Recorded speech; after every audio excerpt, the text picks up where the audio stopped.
into my €50 little special SDS drill.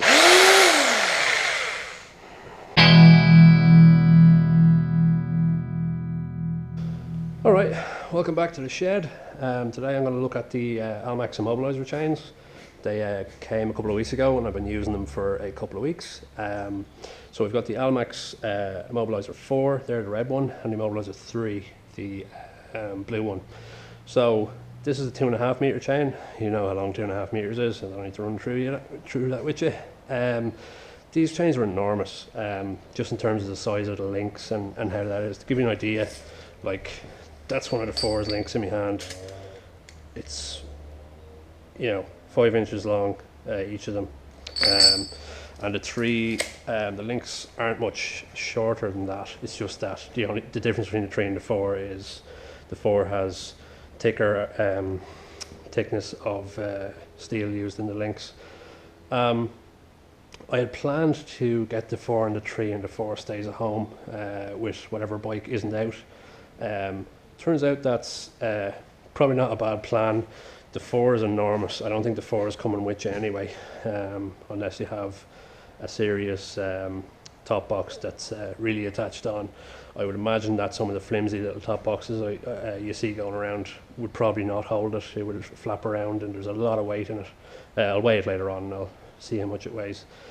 The 3 you take around with you alright. It'll probably not be light enough to carry around you. If you were going to sort of wrap it around you for when you're on the bike, it's probably not a good idea anyway. But yeah, it's probably too heavy for most people to have around them.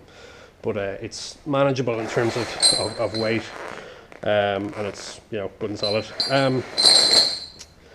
The other things I picked up from Almax are, this is the Squire lock, which they recommend. It's a good solid lock. There's a sort of a recessed shackle on it, so even if you are able to get bolt cutters around that, it's probably still not doing it. No spring or anything in it, so little to go wrong. There's a decent guarantee on these locks, and actually there was a chap on boards recently who had one go. The key broke off in it after 6 years of constant use and they've just replaced it, so the guarantee seems to be good on that. This here's the ground anchor. I haven't installed it yet, but I'll do a separate video on installing that. One thing I wondered about the ground anchor was, would you fit 2 chains through it? You wouldn't, is the answer. The 3 sort of goes into it handy enough, but there's very little room left there, and the 4 is an even tighter squeeze. So what's likely is the 4 will stay looped through the ground anchor and will lock whatever bike is left behind, or both bikes when they're both here. And the 3 comes out with me.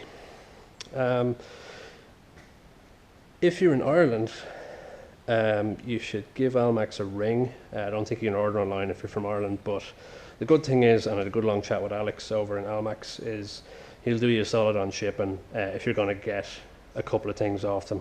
So I was getting the 2 chains and 2 locks and a ground anchor, and they did all right in terms of shipping, and it was well packed and came over fairly quickly. So that's the Almax security chains. They seem to be the king when it comes to chains. Let's see them in action once I get this installed. Cheers. Okay, just installing the old ground anchor here. First thing I did, get an SDS drill a pilot hole. It said to use an 8mm, but fuck the police. I only have a 12mm bit, so that'll have to do. They give you a wee jig here, which I'm going to stick to the floor and use to drill the second pilot hole. Alright, here goes nothing.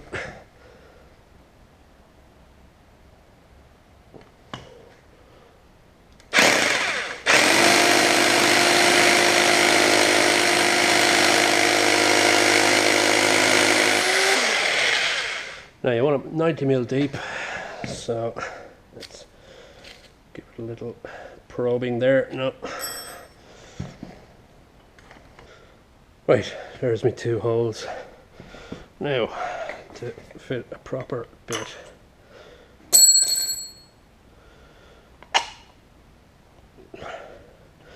into my €50 little special SDS drill. That'll probably do it.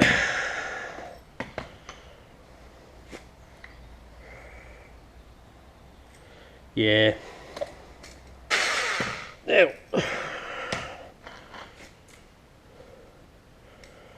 There we go. Loads of space. Right, let's see. Alright, there we are. It at least goes in. So, there are the two holes. 20 mil.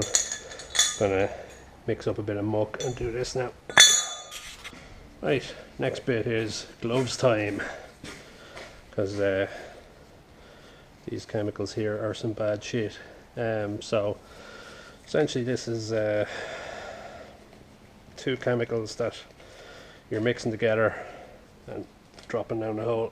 So this comes in these two parts. You just throw them together, throw them into the mastic gun, normal mastic gun. Unscrew this part, throw that on,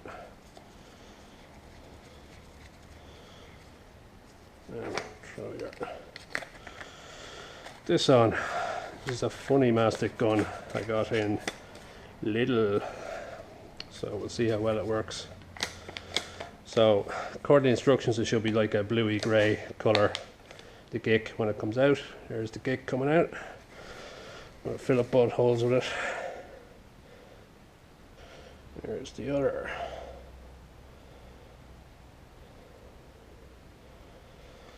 Right, look after you in a little bit. Throw the yoky bob in. Give it a good kicking. And get yourself a rag and clean up the excess around there. Right, there's that nasty gick look after.